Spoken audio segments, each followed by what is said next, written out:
You're listening to the Patenting for Inventors podcast with registered patent attorney, Dr. Adam Diamond, founder of Diamond Patent Law, the #1 source for securing your intellectual property needs. Now, here's your host, Adam Diamond.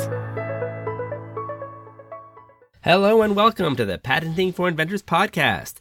This is a special bonus episode that deviates from what I normally do, which is go through the detailed steps of the patenting process. I'm going to start doing some guest interviews of people that are involved in business and entrepreneurship and other areas that aren't specifically patent related, but provide you information about what to do with your invention. Now, patenting is really just a small part of what's related to your invention. You know, there's advertising, running a business, marketing, product development, licensing, sales, and lots of things that you need to know to make your product successful. What I do is just one small part of what you need to know. And I'm not even going to pretend that I'm an expert in everything product related. And anyone that says that they are, you should probably run away from as fast as you can. You wouldn't hire a marketing professional to write your patent application. So why would you want your patent attorney giving you advice on other areas of business that aren't their specialty? Which is why it's important to form a team of people to help you out with your business venture. And this is why I decided to start doing these guest interviews with people that know a lot more about certain aspects of business than I do. And you can get an idea of other things besides patenting that you should be aware of. This is the first time I'm doing an interview, so it's a little rough and the sound quality isn't the same because we're not in a soundproof environment. But I hope you enjoy this first guest interview I'm doing with Genein Letford. She's an educator and entrepreneurship mentor and the founder of Alumni 360, which is an entrepreneurship program for college-bound students. And I'll just let the interview speak for itself. Hello, I am here with Genein Letford, who I met at CSUN, that's Cal State Northridge, if you're not from the Los Angeles area. And we met at something called the Bull Ring, which were a bunch of entrepreneur students who were coming up with ideas for new businesses, and they wanted some judges to judge their ideas.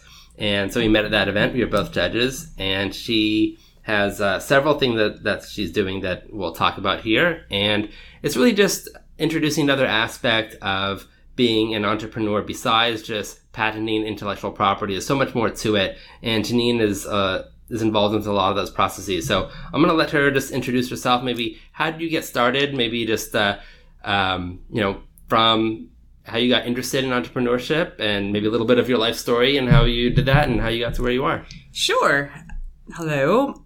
I am Genein, as CC said, and I am a music teacher. So entrepreneurship really wasn't a part of my upbringing in an official sense, but I just love the arts. But when I graduated college with all this debt and not being financially literate, I really opened my eyes to just the missing pieces, and entrepreneurship just kind of fell into that. My husband runs his own graphic arts business at Letford Media, and so I kind of was piggybacking off of him, kind of learning a few things. And because I work with kids, and I understand that the belief system is formalized in from 0 to 12 years age, for the kids to have exposure to entrepreneurial thinking earlier in life was critical. So that's when I just started to learn as much as I could for my own self, but also how could I bring this into the classroom for kids who may not have access to entrepreneurship training. Okay, and can you tell me a little bit about what you do with kids now? Aside from music, how are you involved in the kind of having kids be entrepreneurs? How are you making them be that step? Sure. I founded a nonprofit group called Alumni 360 in response to my own realization of how important financial literacy was for people to start earlier in life. And with that, I just thought of the idea of creating an entrepreneurship camp. So we started our first one in 2015, I believe, and then we did another one in 2017. And with that, I believe that they should be exposed to speakers and entrepreneurs and hear their stories, because we learn a lot from people through their own journeys in life. And we also go on field trips to businesses. So we went to Lakeshore, which was started by a woman entrepreneur, and now it's this huge national chain. But they just within groups created their own ideas and learned how to pitch an idea in front of fake investors and learn like what the market was and just terms that they normally wouldn't have been exposed to. So just really getting their entrepreneurship muscle strong. And now I have a few students from the camp that have even started their own ventures in real life. So that was really inspiring to see. Oh, can you tell me a little bit more about the success stories, if you're allowed to? I don't know how much trade secrets are involved here. That'll be bringing you could even pitch them for, people might be interested in their products or whatever they do. The cool thing about working with kids is they don't have the fear element sometimes that adults have, or they don't have that creativity cap that some adults may experience. So when they really want to create an idea, they just go all out. So one idea was like the BROP, that I mentioned that on my TEDx talk, where a child saw the need of her mom not having enough time to clean, so she invented this broom coupled with a mop. And so you can get your cleaning done twice as fast. And another student just invented buttons with certain designs and actually started to sell them. And another student found an app that will print shirts for you at a smaller quantity. So if you have at least 5 people who are willing to buy the shirt, you would submit your idea and then mark it above the printing costs. And it's really empowering to see my kids who are predominantly from a lower wealth area and are soon to be first gen college students really being resourceful in bringing their own income in. So those were just a few ideas. One was a backpack that was a solar charger for your phone. Okay. So so it's really interesting because we asked them to look for problems in their sphere. So what's going on in your area and how can you produce an item to address that? So what do you see as some of the challenges when they come in? They probably don't know much at all, and that may be a fault of our education system where we don't focus that much on entrepreneurship. In terms of, if you were to rewrite the rules in education, how would you bring this into the classroom? We are going to. That's my one of my missions in life is to really, at least for California, shake. Or as Frederick Douglass says, agitate, right?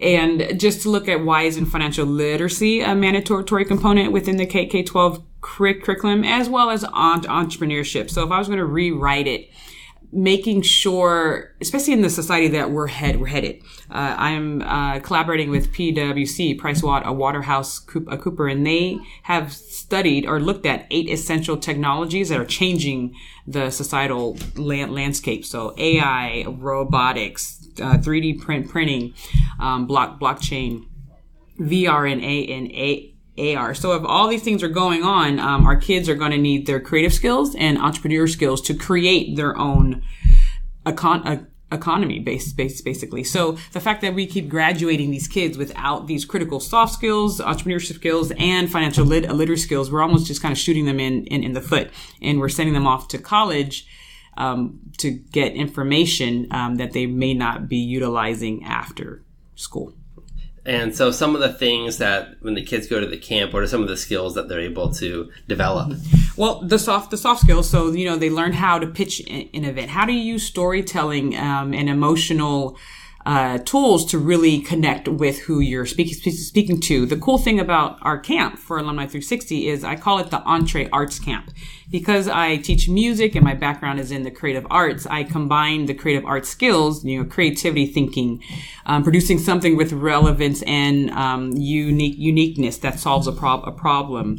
How do you look at different perspectives? How do you look at empathy and utilize those skills, communication skills as well. So how do you bring in these soft skills? And these are the skills that they do get to pitch your idea, as well as the financial part. So what do the numbers look like? Who is your market? What are their needs? What are their pain points? Or is it a pleasure point? So it's the psychology. My degree's in psych. So I'm kind of just bringing all of me to them. So my degree's in psych. I'm a creative arts teacher. I'm fanatic about financial literacy, and I'm publishing my first book this year.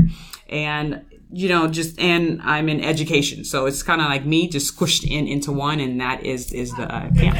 Yeah. So if people want to find out more about the camp, maybe where you're located, and maybe people are located, too far away, if there's anything they could do to help out your mission. Sure. We are a nonprofit, so, we're always taking donations if you want to sponsor the camp or sponsor a kid to come or, just participate that way. That is great. And they can do something that you did for last year. Come and be a speaker and share your story or share your expertise. We had entrepreneurs and lawyers and speakers come and just really inspire the kids with their stories of, hey, I did this and it failed, but I just kept going. So the story of persistence was weaved through all of the speakers from last year.